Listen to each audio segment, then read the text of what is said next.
नमस्कार दोस्तों, स्वागत है आपके अपने YouTube चैनल सरकारी नौकरी में, जहां हम लाते हैं आपके लिए सबसे महत्वपूर्ण और रोचक सामान्य ज्ञान के सवाल। आज का हमारा टॉपिक राजस्थान सामान्य ज्ञान। तो बिना देरी किए शुरू करते हैं और देखते हैं आप कितने सवालों के सही जवाब दे पाते हैं। तो चलिए शुरू करते हैं आज के पहले सवाल से। आज का पहला सवाल है, राजस्थान के किस पुरातात्विक स्थल को सिंधु घाटी सभ्यता का उत्तरी द्वार कहा जाता है? ऑप्शन है कालीबंगा, गणेश्वर, आहड़ या सोती। तो ऑप्शन ए इसका बिल्कुल सही जवाब होगा, कालीबंगा। कालीबंगा जो कि हनुमानगढ़ जिले में है, सिंधु घाटी सभ्यता का उत्तरी द्वार कहा जाता है, क्योंकि हड़प्पा काल का महत्वपूर्ण स्थल है जहां से नगरीय नियोजन और कृषि के साक्ष्य मिले हैं। किसके साक्ष्य मिले हैं दोस्तों? नगरीय नियोजन और कृषि के साक्ष्य मिलते हैं। चलते हैं अगले सवाल पे। अगला सवाल, राजस्थान के किस किले को भारत का ग्रेट वॉल कहा जाता है? ऑप्शन है चित्तौड़गढ़, कुंभलगढ़, रणथंभौर या गागरोन। तो ऑप्शन बी इसका बिल्कुल सही होगा, कुंभलगढ़। कुंभलगढ़ की 36 किलोमीटर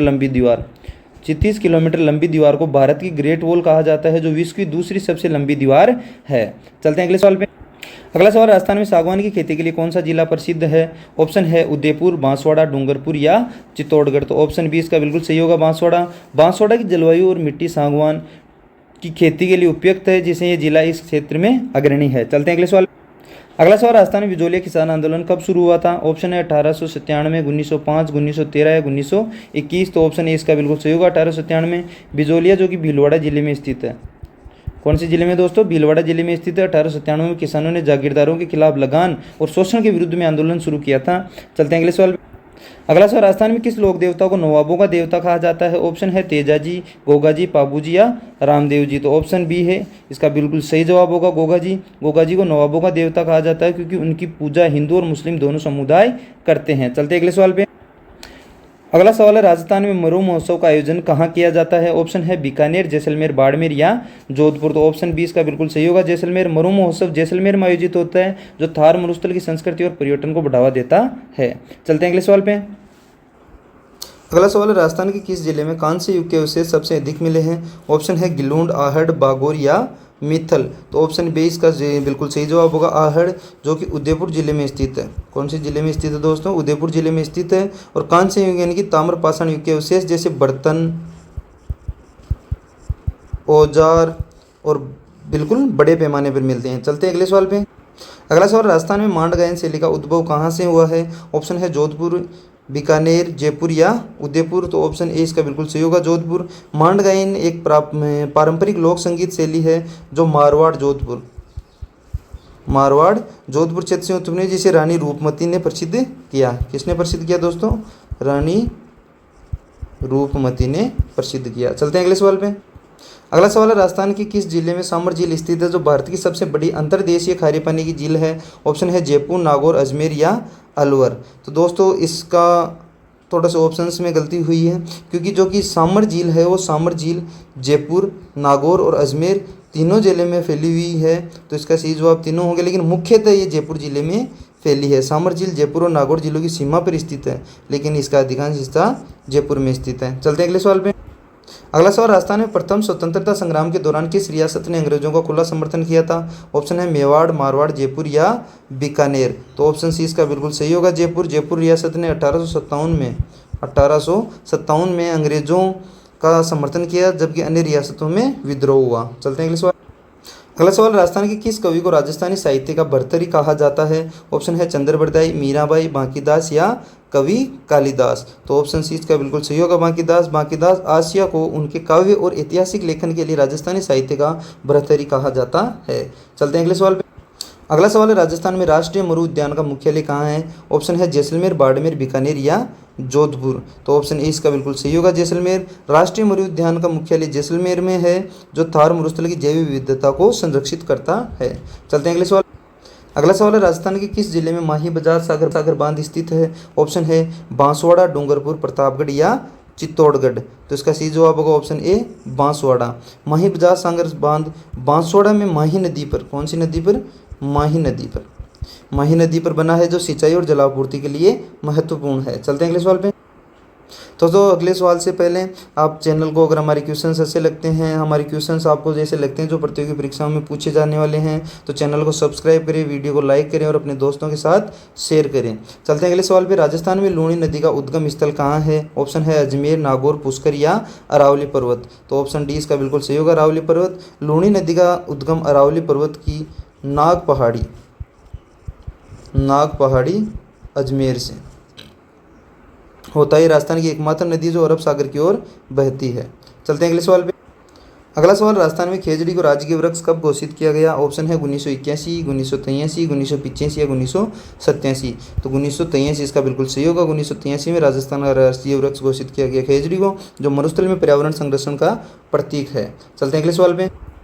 अगला सवाल, राजस्थान के किस जिले में माउंट आबू एकमात्र पर्वतीय पर्यटन स्थल है? ऑप्शन है सिरोही, उदयपुर, राजसमंद या पाली। तो दोस्तों बहुत आसान सवाल है। माउंट आबू राजस्थान के हर उस विद्यार्थी को पता है कि कौन से जिले में स्थित है जो प्रतियोगी परीक्षाओं की तैयारी करता है। ऑप्शन ए इसका बिल्कुल सही होगा, सिरोही। माउंट आबू सिरोही जिले में स्थित है और राजस्थान का एकमात्र हिल स्टेशन है। चलते हैं अगले सवाल पे। अगला सवाल, राजस्थान में गौरी लोकनाट्य किस जनजाति से संबंधित है? ऑप्शन है मीणा, भील, सहरिया या गढ़िया लोहार। तो ऑप्शन बी इसका बिल्कुल सही होगा, भील। गौरी लोकनाट्य भील जनजाति द्वारा मेवाड़ क्षेत्र में, कौन से क्षेत्र में? मेवाड़ क्षेत्र में शिव पार्वती की कथाओं पर आधारित। किन पे आधारित है? शिव पार्वती की कथाओं पर आधारित। चलते हैं अगले सवाल पे। अगला सवाल है, राजस्थान में राणा कुंभा ने किस ग्रंथ की रचना की थी? ऑप्शन है रागमाला, संगीतराज, कीर्ति स्तंभ या रसिक प्रिया। तो ऑप्शन ए बी इसका बिल्कुल सही होगा, संगीतराज। राणा कुंभा ने संगीतराज नामक संगीत और कला पर ग्रंथ लिखा था जो उनकी विद्वता को दर्शाता है। चलते हैं अगले सवाल पे। अगला सवाल, राजस्थान के किस जिले में कजरी तीज का मेला सबसे प्रसिद्ध है? ऑप्शन है बूंदी, कोटा, झालावाड़ या बारा। ऑप्शन ए बूंदी इसका बिल्कुल सही जवाब होगा। कजरी तीज का मेला बूंदी में विशेष रूप से प्रसिद्ध है, जो सावन या श्रावण मास में। चलते हैं अगले सवाल पे। अगला सवाल, राजस्थान में डिंगल भाषा का प्रयोग मुख्य रूप से किस क्षेत्र में होता है? ऑप्शन है मेवाड़, मारवाड़, हाड़ौती या ढूंढाड़। तो इसका सही जवाब होगा ऑप्शन बी, मारवाड़। डिंगल एक प्राचीन राजस्थानी साहित्यिक भाषा है जो मारवाड़ क्षेत्र, जोधपुर और बीकानेर, मुख्यतः मारवाड़ में भी कौन से राज्यों में, जिलों में? मारवाड़ और बीकानेर। चलो दोस्तों ये जिले होंगे में प्रचलित थी। चलते हैं अगले सवाल पे। अगला सवाल, राजस्थान में सारंगी वाद्य यंत्र किस समुदाय से विशेष रूप से जुड़ा है? ऑप्शन है मांगणियार, लंगा, कालबेलिया या भोपा। तो ऑप्शन बी इसका बिल्कुल सही होगा, लंगा। लंगा समुदाय सारंगी वादन के लिए प्रसिद्ध है, जो मारवाड़ और जैसलमेर क्षेत्र में लोक संगीत का हिस्सा है। चलते हैं अगले सवाल पे। अगला सवाल है, राजस्थान में राष्ट्रीय राजमार्ग 8 किस जिले से शुरू होता है? ऑप्शन है जयपुर, उदयपुर, अजमेर या कोटा। तो इसका सही जवाब होगा ऑप्शन बी, उदयपुर। राष्ट्रीय राजमार्ग 8 NH 8 उदयपुर से शुरू होकर दिल्ली तक जाता है, जो राजस्थान को उत्तर भारत से जोड़ता है। कहाँ तक जाता है? उदयपुर से शुरू होकर दिल्ली तक जाता है। चलते हैं अगले सवाल पे। अगला सवाल, राजस्थान में केसरिया जी तीर्थ स्थल किस जिले में स्थित है? ऑप्शन है उदयपुर, राजसमंद, चित्तौड़गढ़ या सिरोही। तो ऑप्शन ए इसका बिल्कुल सही होगा, उदयपुर। केसरिया जी जिनको ऋषभ देव के नाम से भी जाना जाता है, जैन तीर्थ स्थल है, उदयपुर जिले में स्थित है, जो जैन धर्मावलंबी के लिए महत्वपूर्ण है। चलते हैं अगले सवाल पे। अगला सवाल है, राजस्थान में चौहान वंश की स्थापना किसने की थी? ऑप्शन है वासुदेव, पृथ्वीराज चौहान, अजिराज या कान्हड़ देव। तो ऑप्शन ए इसका बिल्कुल सही होगा, वासुदेव चौहान ने 6वीं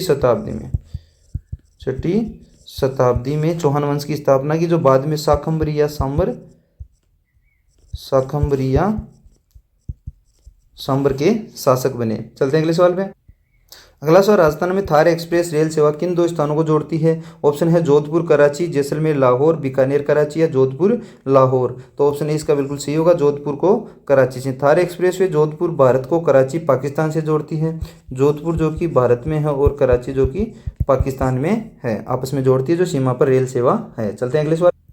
अगला सवाल, राजस्थान में बेणेश्वर धाम मेला किस नदी के तट पर आयोजित होता है? ऑप्शन है चंबल, माही, बनास या सोम। तो ऑप्शन डी इसका बिल्कुल सही होगा, सोम। बेणेश्वर धाम मेला डूंगरपुर, कौन से जिले में? डूंगरपुर जिले में सोम और माही नदियों के संगम पर आयोजित होता है, जो भील समुदाय का प्रमुख मेला है। बेणेश्वर मेला भील समुदाय का मुख्य मेला है। चलते हैं अगले सवाल। अगला सवाल, राजस्थान में खनिज नीति पहली बार कब लागू की गई थी? ऑप्शन है 1978, 1986, 1994 या 2000। तो ऑप्शन ए इसका बिल्कुल सही होगा, 1978। राजस्थान में पहली खनिज नीति 1978 में लागू की गई थी, जो खनन गतिविधियों को नियंत्रित करती है। चलते हैं अगले सवाल। अगला सवाल, राजस्थान में कवि माघ का जन्म कहाँ हुआ था? ऑप्शन है बीकानेर, जोधपुर, जयपुर या अलवर। तो ऑप्शन ए इसका बिल्कुल सही होगा, बीकानेर। कवि माघ जिन्होंने शिशुपाल वध, कौन सी रचना, मुख्य रचना इनकी कौन सी थी? शिशुपाल वध की रचना की का जन्म बीकानेर में हुआ था। चलते हैं अगले सवाल पे। अगला सवाल, राजस्थान में सिलिकोसिस बीमारी किस खनिज के खनन से संबंधित है? ऑप्शन है संगमरमर, अब्रक या बलुआ पत्थर या जिप्सम। तो इसका सही जवाब होगा ऑप्शन सी, बलुआ पत्थर। सिलिकोसिस एक फेफड़े की बीमारी है, कौन सी दोस्तों? फेफड़े की बीमारी है जो बलुआ पत्थर या सिलिका, बलुआ पत्थर या सिलिका के खनन के दौरान धूल के संपर्क में आने से होती है। चलते हैं अगले सवाल पे। अगला सवाल, राजस्थान में पंचायती राज व्यवस्था की शुरुआत कब की गई थी? ऑप्शन है 1955, 1959, 1962 या 1965। तो ऑप्शन बी इसका बिल्कुल सही होगा, 1959। पंचायती राज व्यवस्था की शुरुआत राजस्थान में 2 अक्टूबर 1959 में नागौर से हुई थी, जो भारत में पहली बार लागू हुई। तो दोस्तों आज के लिए 30 सवाल काफ़ी है। तो बताइए आपके कितने सवालों के सही जवाब आए हैं और कमेंट करके ज़रूर बताइए। और अगर वीडियो अच्छा लगा हो तो लाइक, शेयर और चैनल को सब्सक्राइब करना ना भूलें। और दोस्तों सब्सक्राइब करना आपके लिए बहुत छोटी सी चीज़ है, लेकिन हमारे इससे बहुत मोटिवेशन मिलती है। तो चैनल को सब्सक्राइब करना ना भूलें, अपने दोस्तों के साथ शेयर करिए। अगली वीडियो में मिलते हैं एक नए टॉपिक के साथ। जय हिंद, जय राजस्थान, जय भारत।